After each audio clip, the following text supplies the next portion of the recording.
기독교 회장. 이 영상은 카톨릭 및 정교회 분과 토론의 내용을 극화하여 소설화하였고 종교의 폄하가 목적이 아님을 밝히며 픽션 및 재미로 봐주시기 바랍니다. 기차 창밖으로 스쳐가는 봄 들판을 멍하니 바라봤다. 가슴 한 구석이 텅 빈 듯했다. 하느님, 제 진정한 이브를 만나게 해주소서. 속으로 기도하자 옆자리에서 은은한 라벤더 향이 스며들었다. 고개를 돌리니 햇살이 그녀의 머리카락을 감싸며 따뜻한 빛을 뿌렸다. 그녀가 나를 보더니 다가왔다. 그녀가 조용히 말했다. 여기 앉아도 괜찮을까요? 네, 앉으세요. 안녕하세요. 나도 모르게 인사를 건넸다. 평소 같으면 절대 하지 않았을 말인데 그녀의 맑은 미소가 내 어색함을 감싸주었다. 네, 안녕하세요. 그녀의 목소리는 부드럽고 따뜻했다. 어디까지 가세요? 후 기차가 속도를 내자 자연스럽게 물었다. 로마역이요. 당신은요? 전시온성역까지요. 제가 좀 더 가네요. 그녀가 고개를 끄덕이며 미소 지었다. 혼자 여행이세요? 네, 그냥 혼자 떠나보고 싶어서요. 사실은. 잠시 머뭇거리다 덧붙였다. 여자친구랑 헤어진 후 마음이 좀 복잡해서요. 그녀는 가만히 내 얼굴을 바라보더니 뜻밖의 말을 던졌다. 나도 누군가에게 잊힌 적이 있어요. 그녀가 조용히 말했다. 혹시 나이 물어봐도 될까요? 내가 망설이며 묻자 그녀가 살짝 웃으며 25이에요. 좀 많죠? 라고 답했다. 아, 2살 차이네요. 내가 말하자 그녀가 눈을 반짝이며 그럼 나를 누나라고 불러도 되겠네요. 라고 장난스레 덧붙였다. 내가 웃으며 누나 괜찮아요? 라고 답하자 분위기가 풀렸다. 기차 바퀴 소리가 그 리듬을 맞추듯 경쾌하게 울렸다. 로마역에서 내리신다고 하셨죠? 거기서 뭘 하세요? 내 질문에 그녀는 자연스럽게 손끝으로 십자가를 그리며 대답했다. 거기가 제 집이에요. 성당 바로 옆이죠. 아, 저는 교회 다녀요. 같이 예수님 믿으니 좋네요. 그럼 다음에 성당에서 같이 미사 드리고 데이트할래요? 전 성당 안 가봤는데 한번 가보고 싶어요. 좋아요. 그녀와의 대화는 나를 편안하게 해주었고 마치 그녀의 큰 호수 같은 마음이 나를 안아주는 것 같았다. 왠지 그녀가 이 땅에서 나의 구원자일 것 같은 기분이 들었고 그녀와 약속을 잡았다. 그녀는 숨이 멎을 만큼 아름다웠다. 교회에서 설교를 들은 적이 있다. 이상형이 너무 많으면 결혼하지 못한다. 포기할 수 없는 딱 3가지만 기준을 잡고 나머지는 참고 넘길 수 있다는 설교였다. 그녀는 나의 기준 3가지를 충족했다. 몸매, 순수한 마음, 기독교 믿음. 나도 안다. 내 기준이 너무 형편없는걸. 사실 한 가지 기준이 더 있다. 팔자 걸음은 절대 안 된다는 것. 그녀의 걸음은 마치 런웨이 위의 모델처럼 당당하고 고왔다. 그녀와 성당 입구에서 만나서 성당 안으로 향했다. 입구에 들어서자 물그릇이 눈에 띄었고 무심코 손을 담갔다. 그런데 그녀가 내 손목을 잡으며 웃음을 참으려는 듯한 표정을 지었다. 그거 손 씻는 물 아니에요. 성수예요. 이렇게 십자를 긋는 거죠. 그녀가 손으로 십자를 그리자 내가 머쓱하게 웃었다. 교회 다닐 땐 이런 게 없었거든요. 그녀가 부드럽게 말했다. 처음엔 다 낯설죠. 저도 그랬어요. 그리고 미사 중 사람들이 줄을 서서 성찬을 받으러 나갔다. 나도 따라 나서려는데 그녀가 살짝 내 팔을 잡았다. 가면 안 돼. 세례받고 교육받아야 해. 그녀의 나직한 속삭임에 멈춰섰다. 그녀의 속삭임이 귓가를 간지럽혔다. 그녀의 라벤더 향에 취해 그 입술이 내게 다가오는 착각에 빠졌다.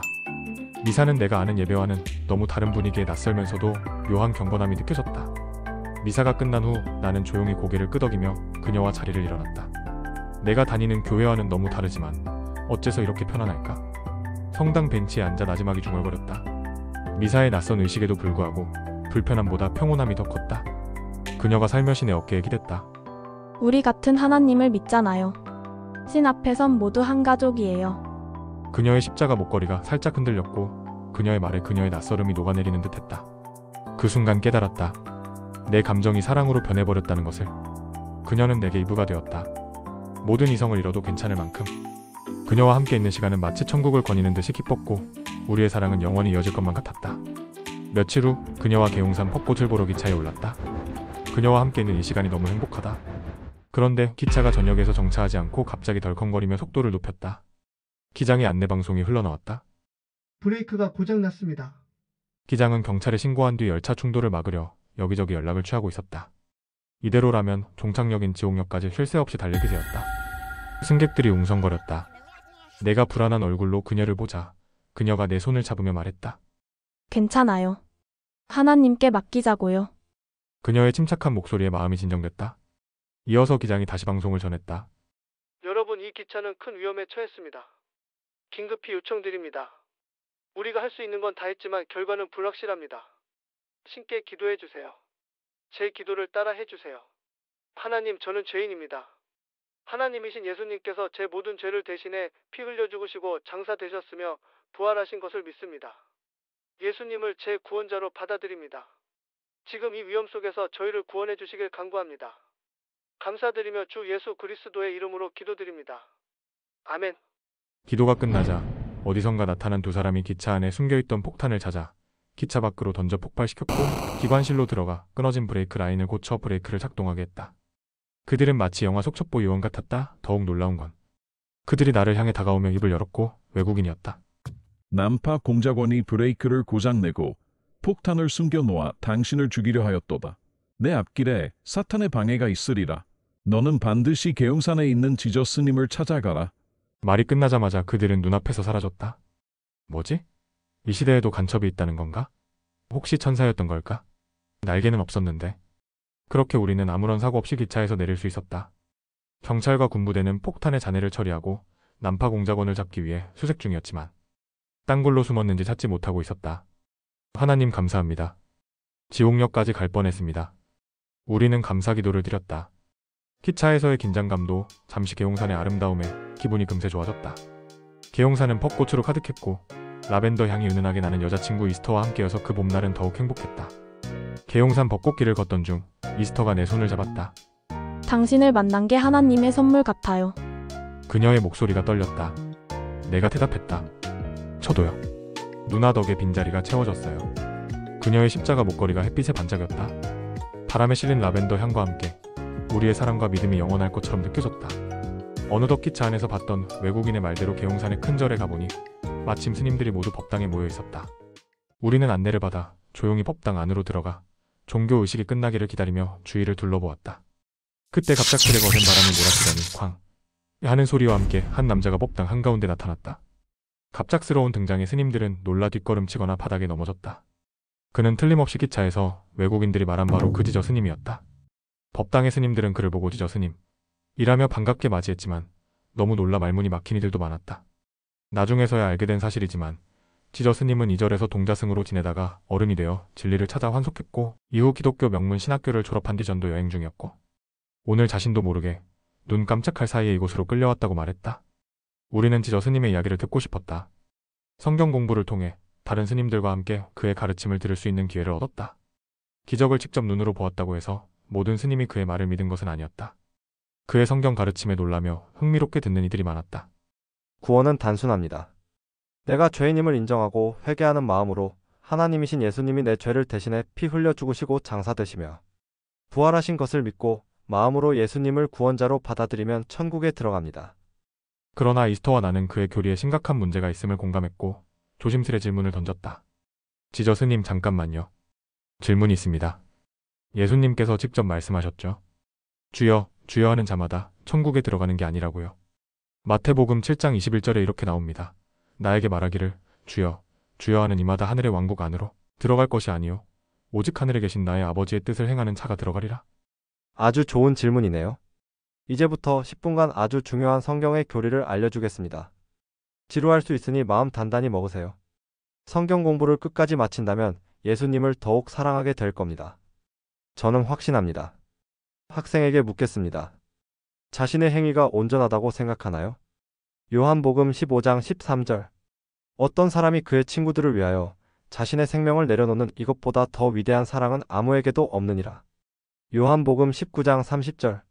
그러므로 예수님께서 그 식초를 받으신 후에 친히 말씀하시기를 다 이루어졌도다 하셨느니라. 그러고 나서 그분께서는 자신의 머리를 숙이고 숨을 거두셨더라. 예수님은 우리를 살리기 위해 피 흘려 죽으셨죠. 그리고 죽기 직전 다 이루어졌다고 하셨어요. 왜 그렇게 말씀하셨을까요? 예수님이 죽기 직전 다 이루어졌다고 하셨는데 내가 어떤 행위를 더 해야 할 일이 있을까요? 성경은 하나님의 언약, 즉 약속의 기록입니다. 구약은 옛 언약, 신약은 새 언약을 뜻하죠. 성경에는 아담과 하와와 맺은 언약, 아브라함과 맺은 언약처럼 대상과 시기에 따라 약속이 달라요. 신약은 예수님의 언약의 시작이에요. 마가 다락방에서 맺은 새 유언 언약이죠. 가나안 출신 제자들은 가나안 혼인 잔치 풍습을 알았고요. 이는 남편과 아내의 약혼을 의미했어요. 그래서 포도 음료를 받아 마신 제자들과 자신의 죽음을 통해 자신을 받아들인 모두를 신부로 인정하고 그들을 데려갈 대저택을 준비하려고 십자가에서 피 흘려 죽는 것을 감당하신 거예요. 주여, 주여 하는 자마다 천국에 가는 게 아니라는 말씀은 엄밀히 말하면 새 유언, 언약을 맺은 신약 성도가 아니라 구약 시대 유대인들을 뜻해요. 그때는 하나님을 믿는 것만으로 구원받는 게 아니라 율법을 지키는 행위가 필요했죠. 나와 이스터는 말문이 막혔다. 처음 듣는 교리였다. 사이비 아닌가? 그리고 메시아가 왔을 때 유대인들은 예수님을 받아들이지 않고 십자가에 못 박아 피 흘려 죽게 했어요. 사도신경처럼 빌라도가 예수님을 죽인 게 아니에요. 오히려 빌라도는 예수님을 풀어주려 했죠. 유대인들은 신부로서 자격을 갖추지 못했어요. 그래서 이방인들에게 신부의 자리가 넘어간 거예요. 그래서 요한복음 1장에 예수님을 믿고 받아들이는 모든 자는 하나님의 아들들이 된다고 쓰여 있어요. 요한복음 1장 11절 12절. 그분께서 자기 자신의 백성에게 오셨으나 그분 자신의 백성은 그분을 받아들이지 아니하였더라. 그러나 그분께서는 그분을 받아들인 자들에게 다 하나님의 아들들이 되는 권능을 주셨으니 곧 그분의 이름을 믿는 자들에게니라. 또 에베소서 2장 8절, 9절에는 행위가 아닌 믿음으로 구원받는다고 나와요. 에베소서 2장 8절 9절. 이는 너희가 은혜로 구원받은 것은 믿음을 통한 것이기 때문이니 이는 너희 자신에게서 난 것이 아니요 그것은 하나님의 선물이라. 행위에서 난 것이 아니니 아무도 자랑하지 못하게 하려 함이라.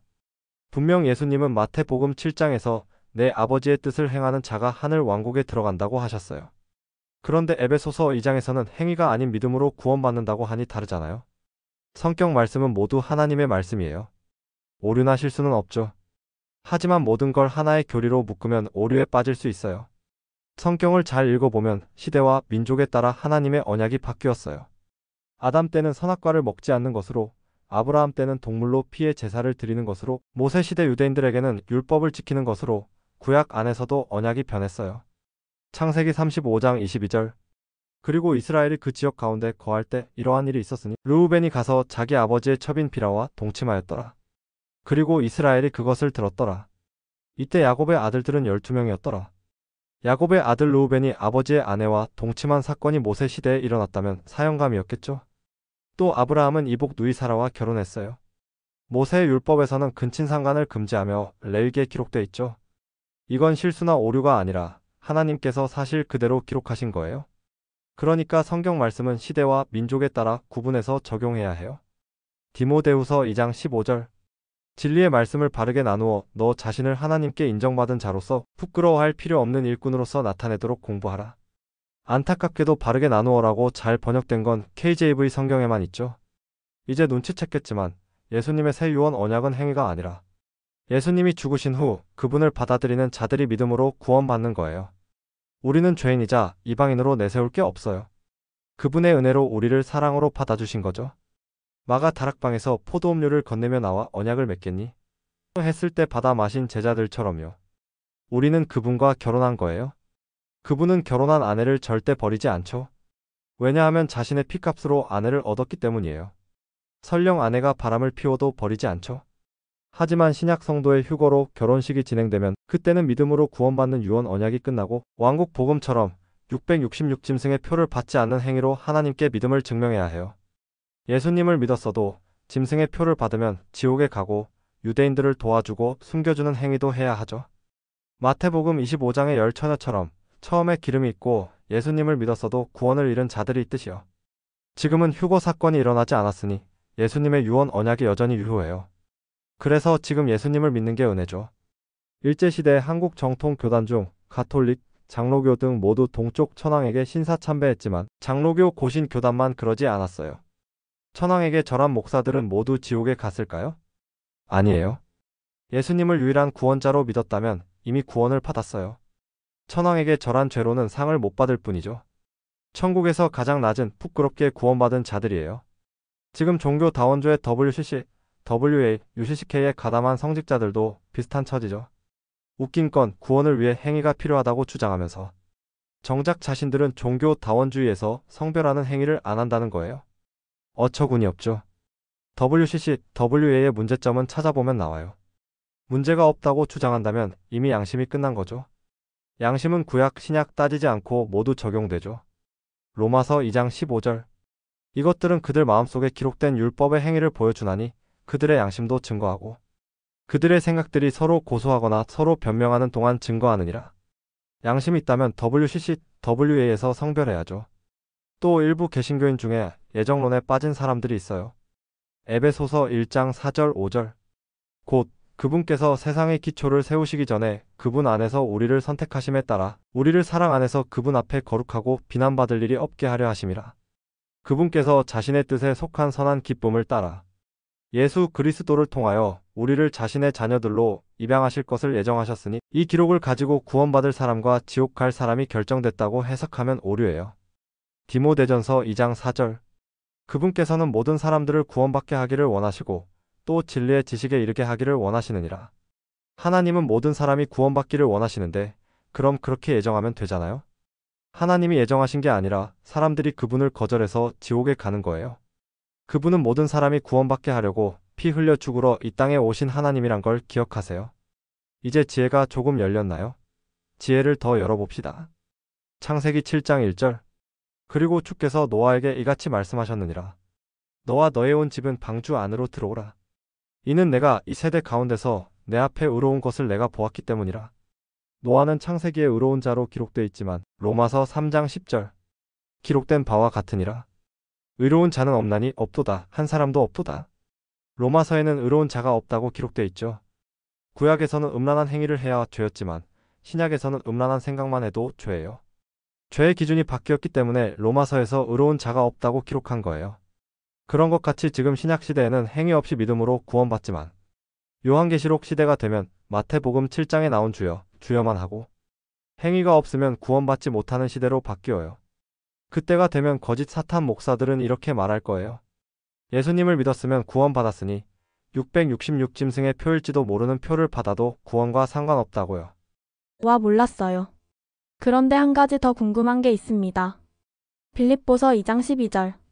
그러므로 나의 사랑하는 자들아, 너희가 나 있을 때뿐 아니라 더욱 지금 나 없을 때에도 항상 복종하여 두렵고 떨림으로 너희 구원을 이루라. 행위로 구원을 끝까지 해서 이루라고 한 기록은 어떻게 된 건가요? 아, 자주 듣던 질문이군요. 그 부분은 번역의 문제입니다.